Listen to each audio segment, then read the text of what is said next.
મહેસાણા જિલ્લાના ઊંઝામાં આવેલી ગંજ બજાર જે એશિયાનું સૌથી મોટું મસાલા માર્કેટ ગણાય છે, જ્યાં રાજ્યભરના ખેડૂતો પોતાનો માલ લઈને આવે છે। હવે જ્યારે રાજ્યભરમાં કમોસમી વરસાદે ભારે કહેર મચાવ્યો છે, ત્યારે એશિયાનું આ સૌથી મોટું મસાલા માર્કેટ આ વરસાદથી હચમચી ઉઠ્યું છે। મહેસાણા જિલ્લાના ઊંઝા પંથકમાં વાતાવરણમાં એકાએક પલટો આવ્યો હતો।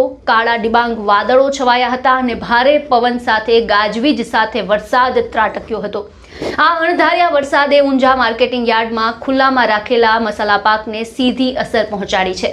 વેચાણ માટે લાવવામાં આવેલા જીરું, વરિયાળી અને ઈસબગુલ જેવા કિંમતી પાક પલળી જતા ખેડૂતો અને વેપારીઓ ચિંતામાં મુકાયા છે।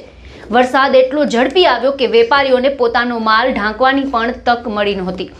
યાર્ડમાં ખુલ્લામાં પડેલી બોરીઓ અને ઢગલાઓ પાણીમાં ગરકાવ થઈ ગયા હતા। આ મુદ્દે એપીએમસીના ચેરમેન દિનેશ પટેલે વાતચીત કરી હતી। શું કહ્યું છે તેમણે, સાંભળો।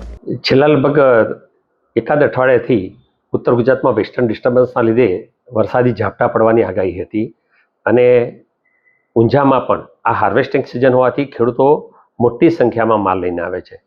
સોમવારે તો કહેવાય ને કે રેકોર્ડ બ્રેક ઊંઝા બજારમાં લગભગ બધી જણસીઓ જોઈએ, જીરું 85,000 બોરી, વરિયાળી 20,000 બોરી અને અજમો, સુવા બધી જ આઈટમો મેળવીને લગભગ 1,00,000 બોરી જેટલી આવક હતી। અને આટલો મોટો માલ હોય અને એની વ્યવસ્થા કરવી પણ અઘરી પડે, એટલે અમે સોમવારથી જ જાહેરાત કરતા હતા કે મંગળવારે વરસાદની આગાહી છે, માટે બધાએ અગમચેતીના ભાગરૂપે માલ ઓછો લાવવો અથવા તો એકાદ બે દિવસ રહીને વેચવા આવવું। અને વેપારીઓ પણ અમારા સજાગ હતા। એપીએમસી પણ ગઈકાલે જ્યારે વરસાદની આગાહી હતી તો અર્લી મોર્નિંગ સવારથી જ હરાજી એકાદ કલાક વહેલા ચાલુ કરી અને બપોરે 12 વાગ્યા હરાજી બંધ થાય એના બદલે અમે હરાજી પણ કન્ટિન્યુઅસ ચાલુ રાખી અને 1:30 વાગ્યા સુધીમાં હરાજીનું મોટાભાગનું કામ પૂરું કરી દીધું। કેટલાક ભાગમાં વરિયાળીનું કામ બાકી હતી હરાજી, એ અમે ઢોકી દીધું બધો માલ।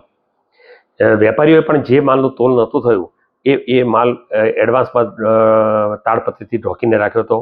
પણ કાલે વાવાઝોડું ખૂબ જ હતું, ક્યાંક કોઈ જગ્યાએ માલ તાડપત્રી ઉડી હોય અને ક્યાંક નાનું મોટું નુકસાન થયું છે, પણ આટલું વધારે વાવાઝોડું વરસાદ હોવા છતાં પણ અગમચેતીના લીધે ક્યાંય મોટો બગાડ કે એવું થયું નથી। જે ખેડૂતોને માલ એમનો વેચાયા વગરનો હતો એ ખેડૂતો રોકાયા હતા, તો એમના માટે પણ રાત્રે લગભગ 1200-1500 વેપારી માટે અમે અહીંયા આગળ જમવાની ને રહેવાની સગવડ કરી દીધી હતી। આ રીતે કેવી રીતે ખેડૂતને એનો માલનો ખોટો પારદર્શક ભાવ મળે, ક્યાંય ખેડૂત લૂંટાય નહીં, ખેડૂતનો માલ બગડે નહીં, એની પૂરેપૂરી વ્યવસ્થા અમે કરી હતી। આજે પણ જે માલ ખૂબ જ માલની આવક લાગતી હતી, એટલે અમે આજે અગાઉના દિવસનો જે માલ હતો એનો નિરાકરણ થઈ શકે એટલા માટે એનો સગવડ સચવાય એટલા માટે હરાજી સવારમાં બંધ રાખી। જે માલ કાલના હતા એને જ અમે પ્રાધાન્ય આપી અને એના બધાનું સગવડ કરવાનું વિચાર્યું છે। આ સમગ્ર મુદ્દાને લઈને આપનું શું કહેવું છે અમને કમેન્ટ બોક્સમાં જણાવો અને અમારી ચેનલને લાઈક, શેર અને સબસ્ક્રાઇબ કરવાનું ભૂલશો નહીં।